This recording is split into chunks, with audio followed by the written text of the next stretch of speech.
Danny Cooper knelt in the dirt and stared at the ground where 12 wolves should have been sleeping. The morning sun cast long shadows through the pine trees, but there was nothing to see. No tracks leading away, no blood, no signs of a fight, just empty earth and silence. He had been tracking this wolf pack for 3 years. He knew their patterns better than he knew his own. They denned here every autumn, in this sheltered valley deep in Yellowstone. Yesterday evening, he had watched them through his scope from a distant ridge, 12 healthy wolves, including 3 new pups. This morning, they were gone. Danny touched the ground. It was slightly warm, which made no sense. The night had been cold enough to frost the grass. He pulled out a sample kit and scraped some soil into a bag. Something felt wrong about this dirt. It had a strange texture, almost glassy in places. His radio crackled. "Danny, you there?" It was Kevin Hughes, the senior ranger. "Yeah, I'm at the wolf den. Kevin, they're gone. All of them." There was a pause. "Gone how?" "Just gone. No tracks, no nothing. It's like they vanished into thin air." "Stay there. I'm sending Lisa Martinez. She needs to see this." Danny stood and walked in a wide circle around the den area. He had seen wolves move their packs before, but they always left traces. Disturbed earth where they dug up cached food. Scat marking their trail, fur caught on branches. Here, there was nothing. The area was too clean, too perfect. Nature was never this neat. An hour later, a truck pulled up on the dirt road. Lisa Martinez climbed out, carrying 2 large cases of equipment. She was younger than Danny, but she had a sharp mind for patterns. She specialized in predator populations and had published papers that even Danny found impressive. "Show me," she said without greeting. Danny led her to the den site. Lisa set down her cases and pulled out various instruments. She took soil samples, air samples, and ran a Geiger counter over the area. The counter clicked steadily, showing slightly elevated radiation levels. "That's not normal," Lisa said. She pulled out a tablet and started entering data. "Danny, this isn't the first disappearance. I've been tracking a pattern for 6 weeks now. Bears vanishing from Montana. Elk herds in Colorado dropping by half overnight. Eagles disappearing from their nests in Washington. All of them in remote areas. All of them leaving no trace. How many animals are we talking about? Thousands. Maybe tens of thousands. And it's not just North America. I've been talking to colleagues in Europe and Asia. They're seeing the same thing." Danny felt a chill that had nothing to do with the mountain air. "What could do that?" Lisa looked up at the sky. "I don't know. But whatever it is, it's getting bolder. The events are happening more frequently now. 3 months ago, it was maybe 1 incident per week across the whole continent. Now, it's multiple incidents per day." Kevin arrived in his ranger truck, but he wasn't alone. A woman in an Air Force uniform stepped out with him. She was tall and carried herself with military precision.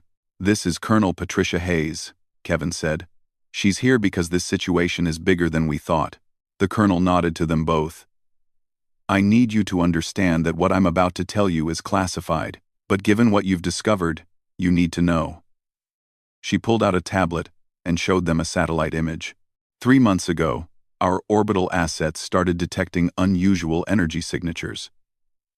Brief pulses, lasting only seconds, but putting out more power than a lightning strike. They correspond exactly with the locations of animal disappearances. Danny looked at the map on the screen. Dozens of red dots marked locations across North America. "You're saying these energy pulses are causing the disappearances?" "Aye. We don't know what's causing what. But 2 nights ago, we got lucky. One of our satellites was repositioned and caught a thermal image during an event in Alaska." She swiped to a new image. It was blurry, but Danny could make out a dark shape hovering above the tree line. This image was captured for exactly 4 seconds before the object disappeared. "That's a UFO," Lisa said flatly. "That's an unidentified flying object." "Yes," the colonel agreed. "Which means exactly what it says. We don't know what it is. But we do know it's taking Earth's wildlife, And we need to figure out why and how to stop it. Danny studied the image. The shape was smooth, almost organic. If something can grab 12 wolves without leaving a trace, what can we do about it? That's why I'm here, Colonel Hayes said. You three know these animals. You know their patterns, their territories. If we're going to track whoever is doing this, we need to predict where they'll strike next. Kevin pulled out a regional map and spread it on the hood of his truck. The pattern isn't random. They're hitting areas with high concentrations of apex predators and keystone species, places far from human populations. Lisa nodded. They're avoiding us. Why would they avoid humans if they can grab wolves and bears so easily? Maybe they don't want to be seen, Danny said. Or maybe they're worried about human response. He felt something stir in his chest. Anger, maybe. Or purpose. Whatever is taking these animals, they're being careful. They're being cautious. That means they can be tracked. We have something else, Colonel Hayes said. She pulled up another file. Last week, a hiker in Montana reported seeing strange lights. She said she felt paralyzed, couldn't move or scream. When she woke up 2 hours later, a herd of elk that had been grazing nearby was gone. We found her story buried in a police report. She thought no one would believe her. Did you interview her? Lisa asked. Yesterday. She's credible. Former Army medic, experienced outdoorswoman. She described the lights as blue-white. Completely silent, she said the air felt heavy, like being underwater. Danny looked at his colleagues. So, we're dealing with something that can paralyze people and steal animals without a trace. How do we fight that? We don't fight it yet, Kevin said. We learn everything we can about it first. That's what good hunters do. They study their prey before they make a move. Lisa was already working on her tablet. If they're following a pattern, I can predict likely strike zones. Give me a few hours with the data. Do it, Colonel Hayes said. I'll get you satellite coverage for the predicted areas. If we can observe one of these events in real time, we might learn something useful. As the group dispersed to gather equipment and analyze data, Danny walked back to the empty wolf den. He thought about the pack he had tracked for 3 years. The alpha pair who had raised 5 litters together. The yearlings who were just learning to hunt. The 3 pups who would never see their first winter now. The command center was a collection of folding tables and laptops set up in an old ranger station. Lisa had covered one entire wall with maps marked with colored pins. Red for confirmed disappearances, yellow for suspected ones, blue for predicted strike zones. The wall looked like it had a disease spreading across it.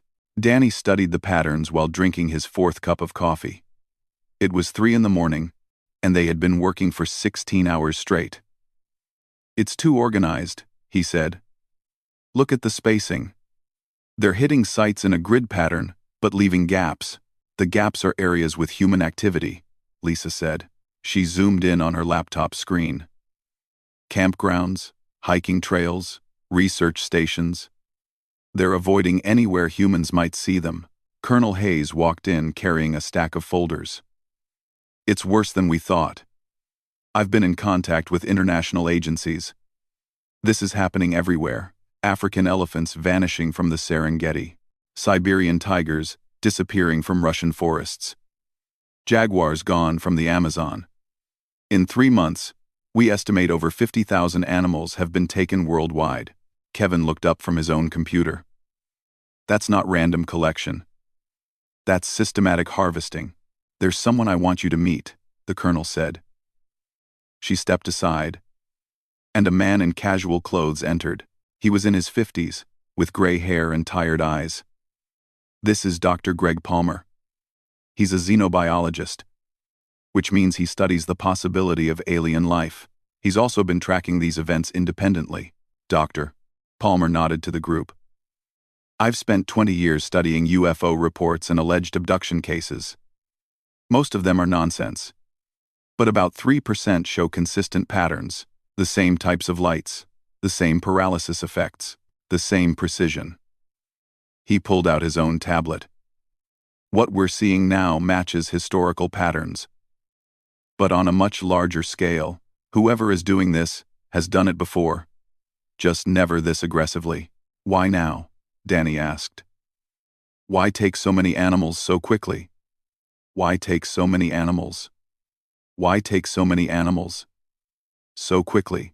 I think they're running out of time, Dr. Palmer said. Or, they're in a hurry to complete something.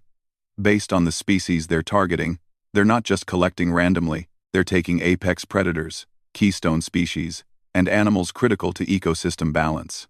It's like they're trying to gather a complete sample of Earth's most important wildlife. Lisa pulled up a chart on the main screen.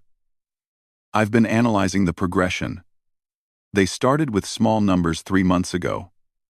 Just a few animals per incident. Now they're taking entire packs, entire herds. If this pattern continues, they'll be taking thousands of animals per strike within a month. So they're learning, Kevin said, getting more efficient. Or more desperate, Dr. Palmer added. There's another possibility you need to consider. What if they're not hostile? What if they think they're helping? Danny turned to look at him. How is stealing animals helping? Think about it from their perspective. Many of these species are endangered. African elephants, Siberian tigers, mountain gorillas. What if they think they're preserving them, saving them from extinction? By kidnapping them? Danny's voice was hard. That's not preservation. That's theft. Colonel Hayes held up a hand. Let's focus on what we can control. Lisa, you said you could predict the next strike location? Lisa nodded and brought up a detailed topographic map. Based on the pattern and the 3-day interval between major events, the next strike should happen tomorrow night. Here, she pointed to a valley about 40 miles north. It's a natural gathering point for grizzly bears this time of year. Rich in fish, isolated from human activity. Perfect target. How certain are you? Kevin asked. 80%. Maybe higher. They've been methodical about hitting prime locations for specific species. Danny stood and walked to the map. He knew that valley. He had hiked it many times. If we're going to observe them, we need to be in position before dark. The approach is rough terrain, at least 3 hours on foot. I'll arrange for equipment, Colonel Hayes said. Cameras, sensors, anything you need. But understand this, you're going there to observe only. Do not engage. We don't know what we're dealing with. And if they take the bears right in front of us? Danny asked. Then we get it on camera and we learn. That's more valuable than any confrontation right now. The next day, Danny, Lisa, and Kevin hiked into the valley carrying heavy packs of equipment. They set up observation posts on 3 sides of the valley, each hidden in dense vegetation. Danny took the south position, giving him a clear view of the creek where the bears would gather. Through his scope, he counted 7 grizzlies. 3 adults and 4 younger ones. Probably yearlings. They were fishing in the creek, peaceful and unaware. Danny felt his jaw tighten. These bears had no idea they were being hunted. The sun set slowly, painting the sky orange and red. As darkness fell, Danny switched to night vision. The bears settled down near the creek, their heat signatures bright green in his scope. Lisa's voice came through his earpiece. All positions, check in. South position, 7 bears in sight, Danny reported. North position, clear view, Kevin said. West position, equipment running, Lisa confirmed. Now we wait. An hour passed. Then 2. Danny was starting to think Lisa's prediction was wrong when Kevin's voice cut through the silence. Contact. I've got lights in the sky, coming from the northeast. Danny looked up. At first, he saw nothing. Then he noticed stars disappearing, blocked by something dark moving across the sky. A moment later, lights appeared, blue, white, and brilliant, but completely silent. The shape descended toward the valley. It was huge, maybe 50 meters across, with a smooth hull that seemed to shift in the light. As it came lower, Danny felt something strange. The air became heavy, thick. His body felt sluggish. I can't move, Lisa's voice said, strained. The paralysis effect. It's real. Danny tried to lift his arm. It felt like moving through concrete. The bears in the valley had collapsed where they stood, not dead, but frozen. The ship hovered directly above them now, maybe 20 meters up. Beams of light shot down, enveloping each bear. Something inside Danny snapped. He thought about the wolf pack, the thousands of other animals taken, the systematic theft of Earth's wildlife.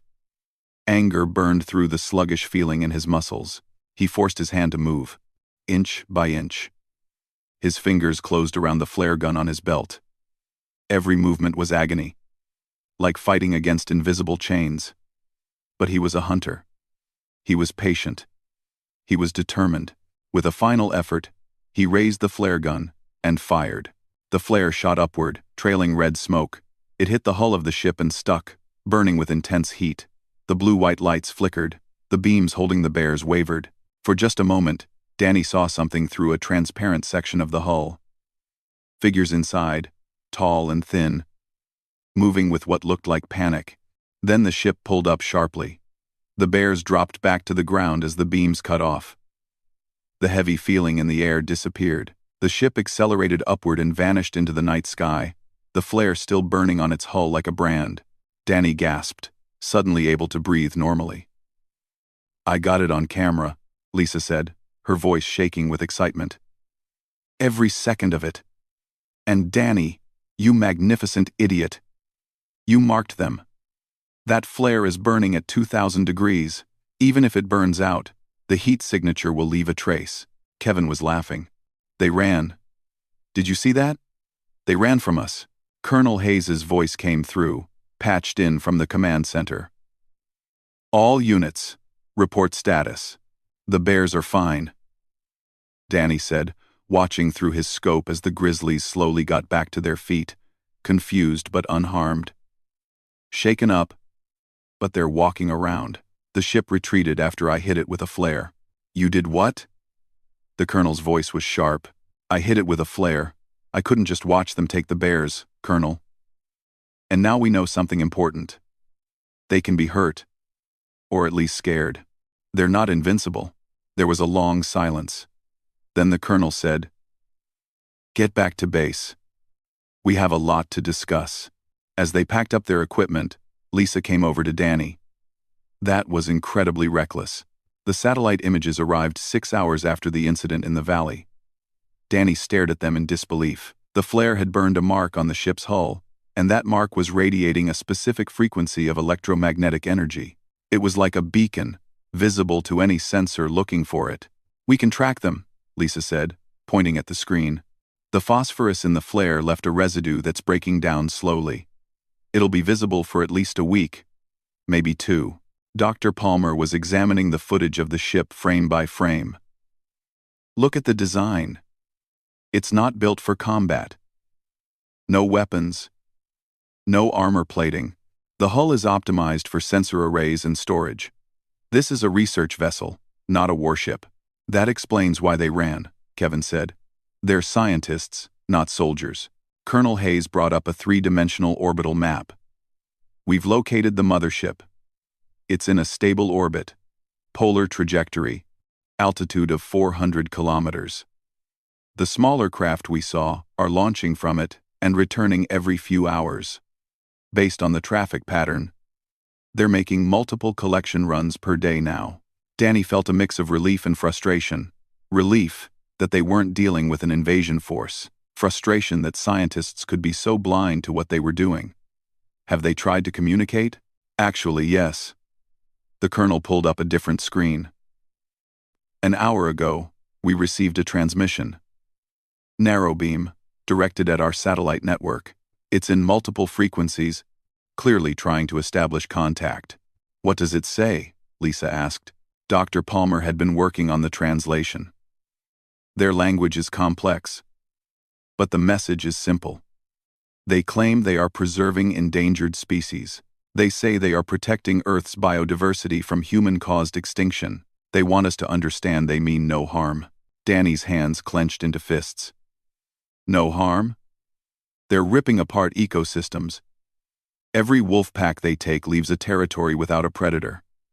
Every bear they steal means salmon runs go unchecked. Every eagle they grab means rodent populations explode. Don't they understand how connected everything is? Apparently not, Doctor, Palmer said quietly. I think they see individual species, not ecosystems. They're cataloging Earth's life like books in a library, not understanding that each book is part of a living story that needs all its pages. Lisa was already typing a response. We need to tell them to stop. Make it clear this isn't acceptable. Wait, Danny said. If we just tell them to stop, they might just leave and take everything they've already collected. We need to do more than talk. We need to show them we can reach them. Colonel Hayes studied him. What are you suggesting? They're avoiding humans because they're cautious. But they're still coming back, which means they think they can operate without consequence. We need to change that calculation. Danny pulled up the orbital map. We know where they are. We know their collection schedule. What if we don't just observe the next collection? What if we catch them? Catch a spacecraft? Kevin looked doubtful. How? The same way hunters catch anything. We bait a trap and we don't let go when they take the bait. Over the next 2 days, the team coordinated with rangers, wildlife officials, and hunters from around the world. Lisa had been right about the global scope. People in Argentina reported missing pumas. Canadian rangers found empty caribou migration routes. Australian wildlife officers discovered entire sections of outback missing their predator populations. But they also found something else. People who had been tracking these disappearances independently. People who knew the land, knew the animals, and were ready to fight to protect them. Carlos Ruiz was a former Special Forces operator from Argentina who now worked as a wildlife guide. He had lost 3 jaguar families to the abductions. Amy Chen was a Canadian trapper who knew the northern forests better than anyone alive. She had been tracking missing wolf packs for weeks. Jack Morrison was an indigenous Australian tracker whose people had been watching the land for 50,000 years. He had noticed the wrong kind of silence spreading through the outback. They all converged on a video conference call that evening. We need to coordinate, Danny told them. If we hit them in multiple locations at once, they'll have to respond. And we need to attach tracking devices to their collection ships. Real ones, not just burning flares. Carlos nodded on the screen. I can make magnetic grapples. Crossbow launched, strong enough to stick to a metal hull. I've been working on something better, Amy said. She held up a small device. Electromagnetic clamps. Once they attach, they can't be pulled off without the right frequency signal, and each one contains a tracking beacon that broadcasts for months. Jack added his own expertise. My people have techniques for reading the land that your satellites can't see. We can predict where they'll strike based on animal behavior. Animals know when something is wrong. They feel it before it happens. Lisa coordinated the data from all sources, building a comprehensive prediction model. Based on collective intelligence from all regions, we're looking at multiple high-probability strike zones tomorrow night. There's a grizzly territory in Montana where Danny is. A wolfpack range in northern Canada where Amy can position. A jaguar preserve in Argentina for Carlos. And multiple sites in Australia for Jack and his team. This is a lot of ground to cover, Colonel Hayes said. And a lot of risk. If any of you are caught in those paralysis fields without backup, you could be in real danger. The animals don't have backup, Danny said flatly. And they're in danger every night. We're doing this. The colonel was quiet for a moment. All right. I'll provide satellite coverage for all locations, but you observe only unless you have a clear shot to attach a tracker. Do not take unnecessary risks. The next night, Danny was back in the field. This time he wasn't alone. Kevin and Lisa were with him, and they had better equipment. Each of them carried a crossbow loaded with Amy's electromagnetic clamps. They also had radio links to all the other teams around the world. Canada team in position, Amy's voice reported. Argentina team ready, Carlos confirmed. Australia teams spread across 4 sites, Jack added. We're good to go. The waiting was the hardest part. Danny watched a family of grizzlies through his scope. A mother with 2 cubs, teaching them how to find grubs under rotting logs. It was a peaceful scene. Normal and natural. The idea that someone would steal this family made his blood boil. "Contact," Lisa whispered. "Northern horizon." The ship came in low this time, moving faster than the previous one. Maybe they had learned caution. The blue-white lights activated, and Danny felt the familiar heavy sensation in the air, but he was ready for it this time. He had spent 2 days practicing movement under resistance, learning to push through the paralysis field by sheer willpower and anger. He raised the crossbow. His arms shook with effort, but he kept the weapon steady. The ship hovered directly over the bears now. Collection beams activated. Danny fired. The electromagnetic clamp flew through the air and hit the ship's underside with a metallic thunk. It locked on immediately, its beacon activating. "Got one," Danny grunted through gritted teeth. "Canada team, successful attachment," Amy reported. "Argentina team, 2 clamps attached," Carlos said, triumph in his voice. "Australia sites 2 and 4, successful," Jack confirmed. "Site 1, missed, and Site 3. The ship didn't show. 5 ships tagged in one night. The aliens had to know now that humans were actively resisting. As Danny's target ship pulled away, moving faster and more erratically than before, he felt a grim satisfaction. Lisa was already tracking the signals. "We've got them. All 5 ships are broadcasting clear locations. They're all heading to the same orbital coordinates. The mothership," Dr. Palmer said over the radio. "They're running home." Colonel Hayes came on the channel. "All teams, excellent work. Stand down and return to base. We have what we need." But as Danny packed up his equipment, he knew this was just the beginning. They had proven they could track the aliens. They had shown they could resist. Now came the hard part. They had to get the stolen animals back. 3 days later, Danny stood in a military briefing room with the entire team assembled. Colonel Hayes had pulled strings, called in favors, and somehow convinced the government to authorize a mission that sounded insane.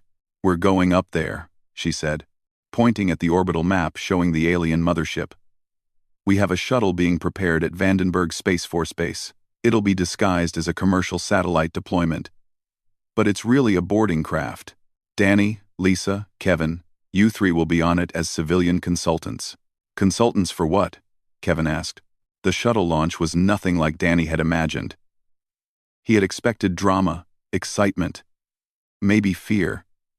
Instead, it was just uncomfortable. The acceleration pressed him into his seat like a heavy weight, making it hard to breathe. The noise was incredible, a roar that shook his entire body. Lisa sat beside him, her eyes closed and jaw clenched. Kevin looked pale but determined. They were wearing flight suits provided by the Air Force, modified to include equipment for the mission ahead. Each suit had a communication system, basic life support, and pockets filled with tools they might need. "Approaching orbital insertion," the pilot announced through their headsets. "Prepare for zero gravity." Suddenly, the weight disappeared. Danny's stomach lurched as he felt himself lift against the restraints. Through the small window, he could see the curve of the earth below. Blue and white and impossibly beautiful. "There," Kevin said, pointing. 3 o'clock high. Danny turned his head and saw it. The alien mothership hung in space like a massive seed pod, maybe 300 meters long. Its surface was covered in organic-looking curves and transparent sections. Through those sections, Danny could see movement inside. "They know we're here," Lisa said, checking her instruments. "We're being scanned. Multiple sensor sweeps." Colonel Hayes's voice came through from Mission Control. "Maintain course. We're broadcasting friendship signals on all frequencies. Let's see if they respond." For 5 long minutes, nothing happened. The shuttle drifted closer to the alien ship. Danny could see more details now. Docking ports along the sides. What looked like collection bays near the rear. And through the largest transparent section, he saw them. The aliens were tall, maybe 8 feet, with thin bodies and long limbs. Their heads were large and smooth, with multiple eyes arranged in a band around the front. They moved with grace in the zero gravity, almost dancing as they worked at stations Danny couldn't identify. "We're receiving a transmission," the pilot said. "Audio and visual." Patching it through, a screen lit up in the shuttle cabin. One of the aliens appeared, its multiple eyes focusing on the camera. When it spoke, the words were translated by computer into flat, emotionless English. "Human vessels. This is Curator Zilth of the Valith Preservation Fleet. Why have you approached our archive ship?" Danny leaned toward the camera. "This is Danny Cooper of Earth. We're here about the animals you've been taking from our planet. We want them back." The alien's eyes shifted in what might have been confusion. "The specimens are safe. We are preserving them. Your species is causing mass extinctions. We are saving what we can." "You're not saving them," Lisa said, her voice hard. "You're stealing them. Every animal you take leaves a hole in our ecosystem. Predators keep prey populations balanced. Keystone species hold entire habitats together. You can't just take pieces out and expect the rest to survive." "We study life across many worlds," Curator Zilth replied. "We preserve species that would otherwise vanish. Your planet is in crisis. We have records of over 500 Earth species that have gone extinct in the last 500 years. We are preventing more losses." Kevin spoke up. "And how many species have you saved this way? How many have you actually returned to their home worlds and restored?" There was a long pause. "Return is not possible. Once a species reaches extinction in its native environment, the conditions that supported it are gone. We maintain them in preservation. We keep them alive. That's not life," Danny said. "That's a zoo. Those animals belong in their territories, with their families, in their ecosystems. You're not preserving them. You're imprisoning them. You do not understand. We lost our own world to ecological collapse. We failed to act until it was too late. Now we save what we can from other worlds." The alien's voice held something that might have been sadness. "We thought we were doing right. Then let us show you what right actually looks like," Lisa said. "Let us aboard your ship. Let us see the animals. And let us work together to return them safely." Another long pause. Danny could see other aliens gathering behind Curator Zilth, watching the conversation. Finally, the curator spoke again. "You may board. But understand, we cannot simply release the specimens. Many are from different climate zones, different altitudes, different social structures. Releasing them incorrectly would cause more harm than keeping them. That's why you need us," Danny said. "We know these animals. We know where they belong and how to return them safely. But we need access to your ship first." The alien considered this, its eyes shifting through colors. "Very well. Dock at Port 7.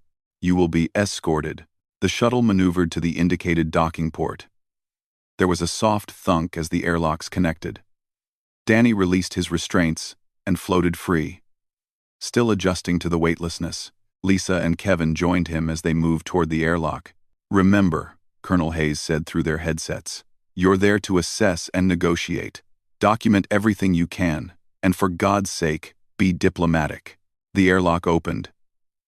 Beyond it was a corridor with walls that seemed to glow with soft light.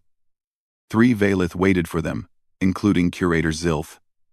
Up close, the aliens were even more strange. Their skin had a slight shimmer, and their movements were fluid and careful. "Follow," Zilth said, turning and gliding down the corridor. They passed through several sections of the ship. Danny saw more aliens working at stations, tending to what looked like environmental controls and biological monitors. Everything was clean and organized, almost sterile. It reminded him of a hospital more than a research station. Then they entered the main containment area, and Danny stopped moving. The space was enormous, taking up most of the ship's center. It was divided into hundreds of separate enclosures, each with artificial environments. Danny saw a section that looked like Arctic tundra, complete with snow and ice. Next to it was a tropical rainforest, humid and green. Desert sections, mountain terrain, ocean habitats with water held in place by force fields, and in each enclosure, animals from Earth. "Dear God," Lisa whispered. "How many?" 73,000, 412 specimens, Zilth said, from 1,208 species. All catalogued, monitored, and maintained in optimal conditions. Danny pushed himself toward the nearest enclosure. Inside, he saw the wolf pack he had been tracking. All 12 of them. In an artificial forest that looked superficially like their home territory. But it was all wrong. The space was too small. The trees were the wrong species. The water in the creek didn't flow right. The alpha female looked up at him. And Danny saw recognition in her eyes. She knew him. She remembered him from all the times he had observed her pack from a distance. And in that moment, he saw something else. Confusion, stress. She didn't understand where she was or why she couldn't find the boundaries of her territory. They're suffering, he said quietly. They don't understand this. To them, they've been ripped from everything they know and put in a cage that smells wrong and sounds wrong and feels wrong. The environments are as accurate as we could make them, Zilth said, defensive. Temperature, humidity, even day-night cycles match to their home territories. It's not about the physical environment, Kevin said, floating beside Danny. Animals need more than the right temperature. They need their territories, their ranges, the ability to roam and hunt and migrate. You've given them gilded cages, but they're still cages. Lisa was examining a different enclosure containing grizzly bears. And what about the ecosystem connections? These bears eat salmon. Where are the salmon coming from? Synthesized nutrition, Zilth replied. We can provide any nutrients required, but not the experience of catching the salmon, Lisa said. Not the competition with other bears. Not the environmental cues that tell them when to den for winter. You've removed them from every natural process that makes them what they are. Zilth's eyes changed colors again, shifting through patterns Danny was starting to recognize as emotional responses. You say we are harming them, but humans have hunted these species, destroyed their habitats, caused their numbers to dwindle. We are protecting them from you. Some humans have done harm, Danny admitted. But other humans have worked for generations to fix those mistakes. We've created protected areas, banned hunting of endangered species, spent billions on conservation. And we've succeeded. Wolf populations are recovering. Bear numbers are growing. We're learning to share the planet with other life. But for how long? Zilth asked. We have studied thousands of worlds. Most intelligent species destroy their ecosystems before they learn wisdom. We thought we were saving Earth's creatures from that fate. Maybe you were, Kevin said. But you made a mistake. You treated these animals like objects to be preserved. You didn't ask us. You didn't work with us. You just took what you thought needed saving. Danny turned to face the curator directly. Here's what we propose. Let us return these animals to their homes, all of them. We'll coordinate with experts around the world. Each animal will go back to the right territory, at the right time, with support to help them readjust. And in exchange, we'll teach you what we've learned about real conservation. About working with nature, instead of trying to save it from a distance. And if we refuse? Zilth asked. Then we keep coming back, Lisa said simply. We'll mark every one of your collection ships. We'll track every move you make. We'll resist at every opportunity. Humans are very good at being stubborn when something matters to us. And our wildlife matters. Zilth was silent for a long time. Other Valeth had gathered around, listening. Finally, the curator spoke to them in their own language. A series of melodic sounds that the translator couldn't process. A discussion happened, with multiple aliens contributing. Then Zilth turned back to the humans. We accept your proposal. But we have conditions.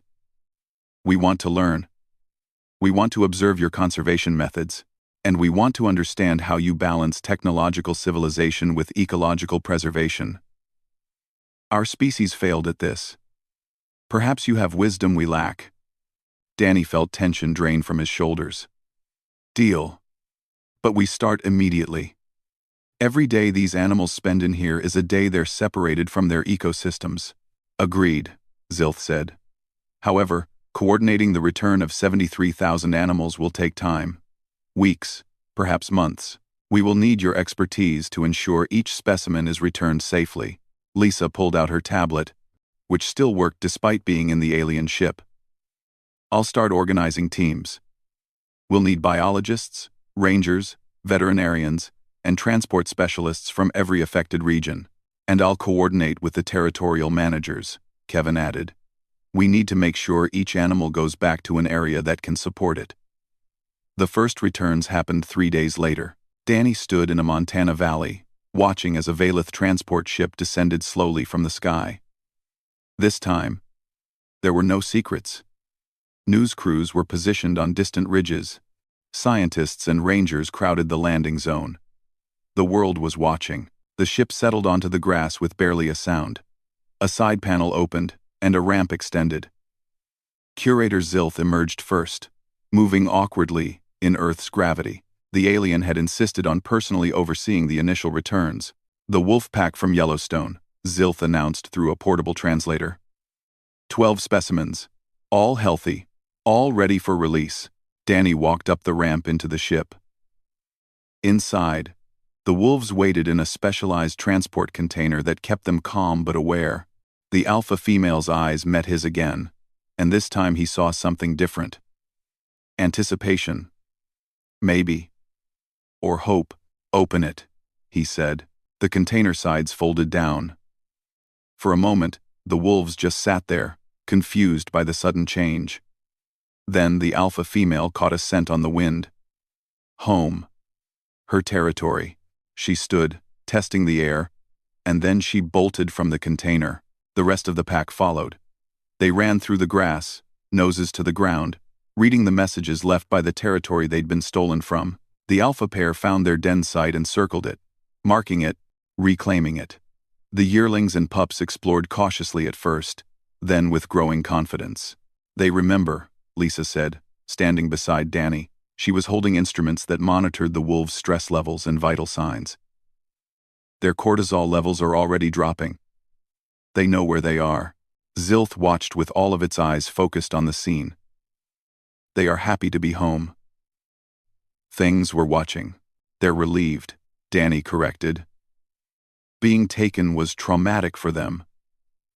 They didn't understand it. But now they're back where they belong, and their world makes sense again. Over the next 2 weeks, the returns continued around the globe. Bears went back to their fishing streams in Alaska and Canada. Jaguars returned to the Amazon rainforest. Elephants were guided back to the Serengeti. Eagles were released over mountains they'd been stolen from. Each return was carefully coordinated. Lisa had created a database matching every animal to its home territory. Veterinarians checked each creature before release, treating any stress-related issues. Local rangers monitored the animals after release, ensuring they reintegrated successfully. The Valeth threw themselves into the project with unexpected enthusiasm. Zilth explained that their species had been seeking redemption for their own ecological failure for centuries. This was their chance to learn how to actually help instead of just preserve. Danny found himself working closely with Zilth and other Valeth scientists. At first, the communication was difficult. The aliens thought in terms of data and classification.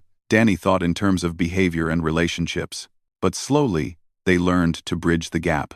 This eagle, Zilth said one day, examining a golden eagle waiting for release. Its classification is apex predator, correct?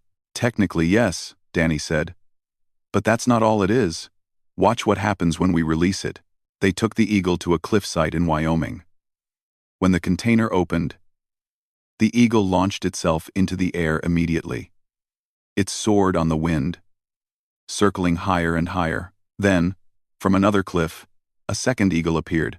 The mate, Lisa explained. Eagles pair for life. This one has been waiting here since its partner disappeared. They maintained the territory together, and now they can continue their partnership. The two eagles circled each other, calling out. Even from the ground, Danny could hear the joy in those calls. Zilth's eyes shifted through several colors. I did not know they formed bonds like this. Our data classified them as solitary hunters. Data can't tell you everything. Danny said. You have to watch. You have to understand the relationships, not just the individuals. As weeks turned into a month, the scale of the return operation grew. Transport ships moved continuously between the Valith mothership and dozens of sites around Earth. Human teams coordinated with Valith technicians. Biologists worked alongside alien scientists, but there were challenges. Some animals had been taken from territories that were no longer safe. Poachers had moved into areas where elephants had been removed. Illegal logging had destroyed sections of rainforest. These animals couldn't just go back to where they'd been. This is the reality of conservation, Danny explained to Zilth. They were standing in a conference room, looking at maps of troubled areas. It's not enough to have the animals. You need to protect the habitat. You need to address the human pressures. It's complicated work. We see that now, Zilth said. We thought preservation was enough. We did not understand that life requires context. A wolf without a territory is not truly a wolf. An elephant without a herd is not complete. So, what will you do? Kevin asked. He had joined them after coordinating a bear return in Russia. Your ship is almost empty now. Will you go back to collecting from other worlds? Zilth's colors shifted to something Danny had learned meant uncertainty. We do not know. Our purpose was preservation. But we have learned that our methods were flawed. We need to reconsider everything. I have an idea, Lisa said. She pulled up a chart showing Earth's most endangered species. There are still species in genuine danger. Not from their ecosystems, but from human activity that's destroying their habitats faster than we can stop it. What if, instead of taking them, you helped us protect them in place? How? Zilth asked. Technology, Lisa said. You have capabilities we don't. Advanced sensors, clean energy systems, environmental control technology. What if you shared some of that, helped us create better protected areas, monitor poachers, restore damaged habitats, work with us instead of taking from us? Zilth discussed this with other Valith in their melodic language. The conversation went on for several minutes. Finally, the curator turned back to the humans. We accept this proposal. But we want something in return. We want to learn. Send teachers to our ship. Show us how you think about conservation. Let us study your methods so we can apply them to other worlds we visit. That's fair, Danny said. But understand, we're still learning too. We make mistakes. We have debates about the right approach. Conservation isn't a solved problem. It's an ongoing effort. That is precisely why we need to learn it, Zilth said. We sought perfection in preservation. Perhaps wisdom lies in accepting imperfection, but continuing to try. The final returns happened in late autumn. Danny stood once again in Yellowstone, watching the last group of animals come home. The wolf pack he'd tracked for years was thriving. They'd reclaimed their territory, restored their den, and the alpha female was visibly pregnant with a new litter. Lisa stood beside him, recording notes for the final report. 97% successful reintegration rate. Better than we hoped. Most animals showed stress initially, but adapted within days. A few required additional support, but even those are doing well now. And the partnerships? Kevin asked, joining them. Stronger than expected, Lisa said with a smile. We've got 3 major agreements with the Valith. Technology sharing for conservation tools, joint research projects on ecosystem restoration, and an education exchange where their scientists come here to learn, and our biologists go up there to teach. Zilth approached the group, moving more confidently in Earth's gravity after weeks of practice. We are preparing to continue our journey. We have other worlds to visit, other species to encounter, but we will do so differently now. We will observe first. Ask before acting. Work with native inhabitants rather than taking from them. Will you come back? Danny asked. In 5 years, we will return to see how Earth's conservation efforts progress, and to share what we have learned from other worlds. Perhaps we can build a network of worlds working together to protect life, rather than each species struggling alone. Danny held out his hand. It took Zilth a moment to understand the gesture, but then the alien reached out with its long, thin fingers and grasped Danny's hand carefully. "Thank you," Danny said. "For listening. For learning. For giving them back." "Thank you," Zilth replied, "for teaching us the difference between preserving and protecting, between collecting and caring. We thought we were saving life. You showed us how to truly serve it." That evening, after the Valeth ship had departed orbit, Danny hiked alone to the wolf den. The pack was settling in for the night. The alpha female lay at the den entrance, watching her territory. When she saw Danny on the distant ridge, she didn't run or hide. She simply watched him, as she had been watched for years. Danny raised his hand in a small salute. The wolf's ears pricked forward, acknowledging. Then she turned back to her den, to her pack, to her life. He hiked back to the ranger station where Lisa and Kevin were celebrating with the rest of the team. The mood was cheerful, relieved. They had done something impossible. They had tracked aliens across space, confronted them, and brought home thousands of stolen animals. But for Danny, the real victory was simpler. He thought about the wolf pack sleeping in their den tonight, the grizzlies fishing in their streams, the eagles soaring over their mountains. They were home, they were safe, they were where they belonged. That was what mattered. That was what he had spent his life working toward. And whether the threat came from poachers, habitat loss, or aliens from another world, the mission remained the same. Protect what matters. Guard what's precious. And never stop fighting for the wild things that make Earth worth living on. A few months later, Danny received a transmission from the Valeth ship. It was a simple message, translated into English. "We have encountered another world with rich biodiversity. We did not collect. Instead, we made contact with the native inhabitants and offered our assistance with their conservation efforts. They were suspicious at first, but they accepted. We are learning together. Thank you for showing us the way. Curator Zilth." Enion. Danny smiled and filed the message. Then he picked up his pack and headed out for his regular patrol. There was a new wolf den to check, tracks to read, and a whole wilderness to watch over. Some things never changed, and that was exactly how it should be. The hunt would always continue. But now, humanity wasn't hunting alone. They had allies among the stars, partners in the great work of protecting life, and maybe, just maybe, that was the real beginning of something extraordinary. Not humans conquering the galaxy, not humans fighting their way through space, but humans teaching others the lessons they'd learned the hard way on their own world. That life was precious, that ecosystems were connected, that protection meant partnership, not domination, and that the greatest strength came not from power or technology, but from the willingness to care for things that couldn't protect themselves. As Danny walked through the forest, listening to the sounds of healthy wildlife all around him, he felt content. The animals were home. The ecosystems were healing, and somewhere in the vastness of space, former collectors were becoming conservationists. It wasn't a perfect ending. There would always be new challenges, new threats, new battles to fight. But it was a good beginning. And sometimes, that was enough. Danny looked at the wolf enclosure again. The alpha female was still watching him. "We're getting you home," he told her quietly. "All of you. I promise." The return journey would be long and complicated. But for the first time since this started, Danny felt hope.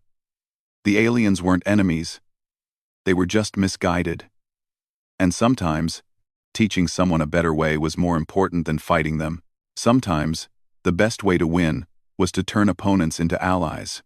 "Wildlife retrieval," the colonel said with a slight smile. "You're going to board that alien ship and explain to them why they need to give our animals back, and if they won't listen, you're going to take them back." Danny looked at the orbital path of the alien ship. Somewhere up there, thousands of Earth's creatures were being held in whatever conditions the aliens thought were appropriate.